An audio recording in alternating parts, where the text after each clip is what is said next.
పూర్తిగా చంద్రముఖిగా మారిన ఆయేషాని అయితే ఈరోజు ఎపిసోడ్లో కనిపించింది. యాక్చువల్లీ ఆమె అనింది బిగ్ బాస్ అంటే ఓన్లీ గేమ్సే అనుకుంటున్నారా, గేమ్ కాదు చాలా ఉంటది అని చెప్పేసి.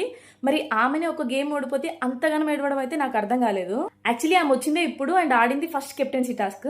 అది ఓడిపోతేనే ఇలా బిహేవ్ చేస్తుంది అంటే ఇంకొక 2-3 టాస్క్లు కంటిన్యూస్ ఓడిపోతేనైతే అసలు ఏమైపోతుందో. అక్కడ అయేషా ఏడ్చి అంత పర్ఫార్మెన్స్ ఇస్తుంటే మాధురి గారు ఏమన్నా తక్కువ తిన్నారా?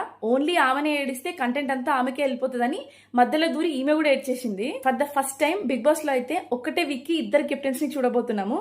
ఒకటి సుమన్ శెట్టి గారు, ఇంకొకటి గౌరవ్. నిఖిల్ కి ఉన్న పవర్ వల్ల డైరెక్ట్ కెప్టెన్సీ కంటెంట్ అయితే ఛాలెంజ్ చేసే అవకాశం వచ్చింది అండ్ ఆయన గౌరవ్ ని చూస్ చేసుకున్నాడు అండ్ వాళ్ళిద్దరికి పెట్టిన టాస్క్ లో అయితే గౌరవ్ గెలిచాడు. నేనైతే టాస్క్ కు ముందు నిఖిల్ కి ఎక్కువ సపోర్ట్ వస్తుందేమో అని అనుకున్నా, కానీ సర్ప్రైజింగ్ గా గౌరవ్ కి వచ్చింది. అండ్ నాకేమనిపించింది అంటే గౌరవ్ కి ఇంకా తెలుగు రాదు, అప్పుడే కెప్టెన్ చేస్తే కమ్యూనికేషన్ ప్రాబ్లం వస్తుంది అని అనిపించింది. మరి హౌస్ అండ్ థింక్ చేస్తుందో నిఖిల్ కంటే గౌరవ్ బెటర్ అని చెప్పేసి గౌరవ్ గెలిపించారు. మరి ఈ రోజు ఎపిసోడ్ మీకు ఎలా అనిపించింది కమెంట్ చేయండి.